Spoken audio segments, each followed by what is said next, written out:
Bonjour, on continue avec Prier les psaumes avec Jean-Paul II, le troisième psaume du dimanche 1, le psaume 149. Gloire, louange à Dieu par des chants de victoire.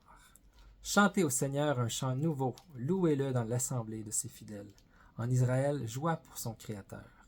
Dans Sion, allégresse pour son roi. Dansez à la louange de son nom, jouez pour lui tambourins et cithars. Car le Seigneur aime son peuple. Il donne aux humbles l'éclat de la victoire. Que les fidèles exultent glorieux, criant leur joie à l'heure du triomphe. Qu'ils proclament les éloges de Dieu, tenant en main l'épée à deux tranchants.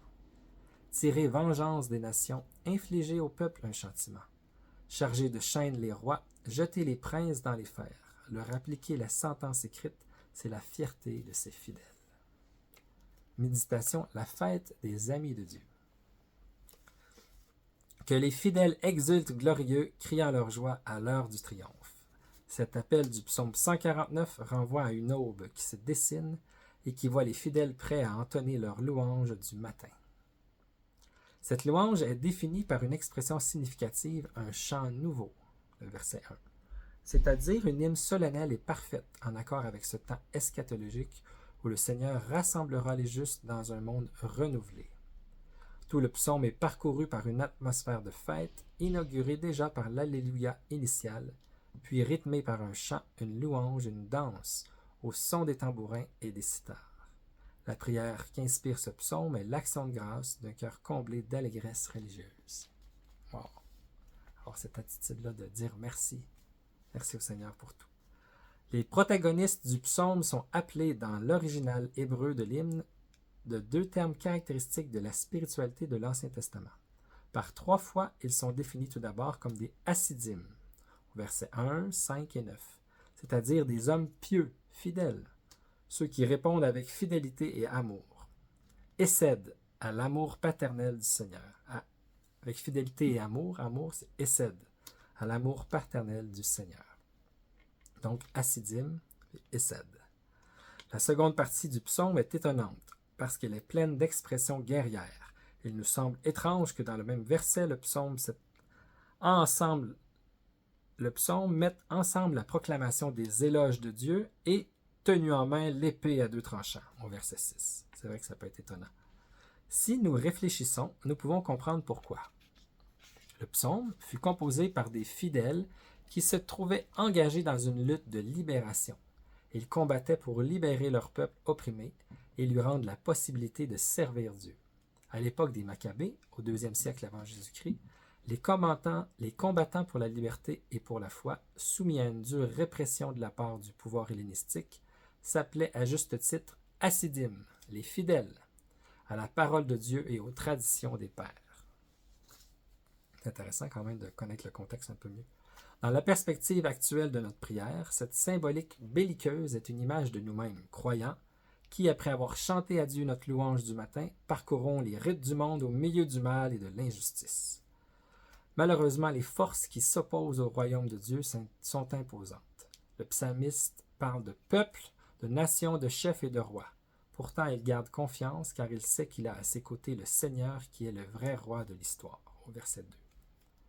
Sa victoire sur le mal est donc certaine et elle sera le triomphe de l'amour. À cette lutte participent tous les hassidim, tous les fidèles et tous les justes qui, par la force de l'Esprit, mènent à son achèvement l'œuvre admirable qui porte le nom de royaume de Dieu. Saint Augustin, partant de la référence que fait le psaume au chœur et aux tambourins et cithars, commente. Que représente un chœur? Le chœur, pas chœur comme ça, mais chœur avec un H. Le chœur est un ensemble de chanteurs qui chantent ensemble.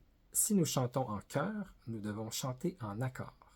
Quand l'on chante en chœur, une seule voix qui chante faux blesse l'auditeur et sème la confusion dans le cœur lui-même.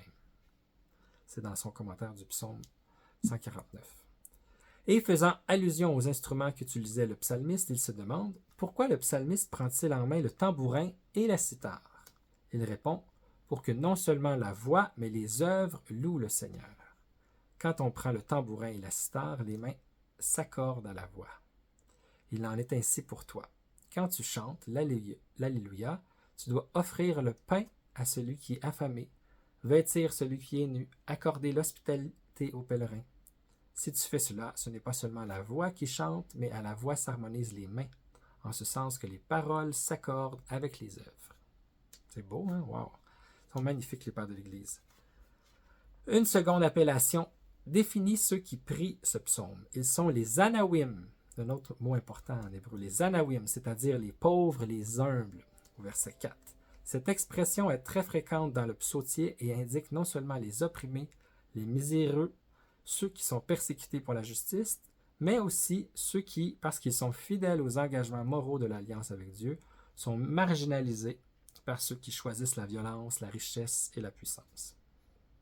À cette lumière, on comprend que les pauvres ne sont pas seulement une catégorie sociale, mais un choix spirituel. C'est le sens de la première béatitude bien connue. Heureux les pauvres de cœur, le royaume des cieux est à eux. Matthieu 5, 3.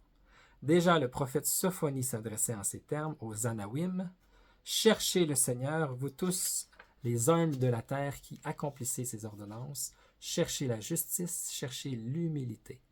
Peut-être serez-vous à l'abri au jour de la colère du Seigneur. Sophonie 2, 3. C'est beau. Le jour de la colère du Seigneur est précisément celui qui est décrit dans la seconde partie du psaume, quand les pauvres se rangent du côté de Dieu pour lutter contre le mal. Tout seuls, ils n'ont pas la force suffisante, ni les moyens, ni les stratégies nécessaires pour s'opposer à l'irruption du mal. Et pourtant, la phrase du psalmiste n'admet pas d'hésitation. Le Seigneur aime son peuple, il donne aux humbles, Anawim, l'éclat de la victoire. Verset 4. Ainsi se dessine ce que l'apôtre Paul déclare aux Corinthiens, ce qui est d'origine modeste, méprisé dans le monde, ce qui n'est rien, voilà ce que Dieu a choisi pour détruire ce qui est quelque chose. 1 Corinthiens 1, 28. C'est tellement le contraire de l'esprit du monde. C'est fou, hein, l'Évangile, la parole de Dieu, c'est révolutionnaire. Il faut vraiment changer notre esprit, notre cœur. Avec cette même confiance, les fils de Sion, au verset 2, les Hassidim et les Anawim, c'est-à-dire les fidèles et les pauvres, on va se rappeler de ça, les Hassidim, les Anawim, s'efforcent de vivre leur témoignage dans le monde et dans l'histoire.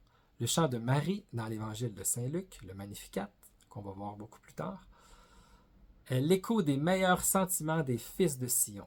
Louange joyeuse au Dieu sauveur, action de grâce pour les merveilles opérées en elle par le puissant. Lutte contre les forces du mal, solidarité avec les pauvres, fidélité au Dieu de l'Alliance. Fait référence à Luc 1, 46 à 55. Alors, c'était l'audience générale du 23 mai 2001. On a terminé pour le dimanche 1. Merci, bonne prière et à bientôt. À plus tard.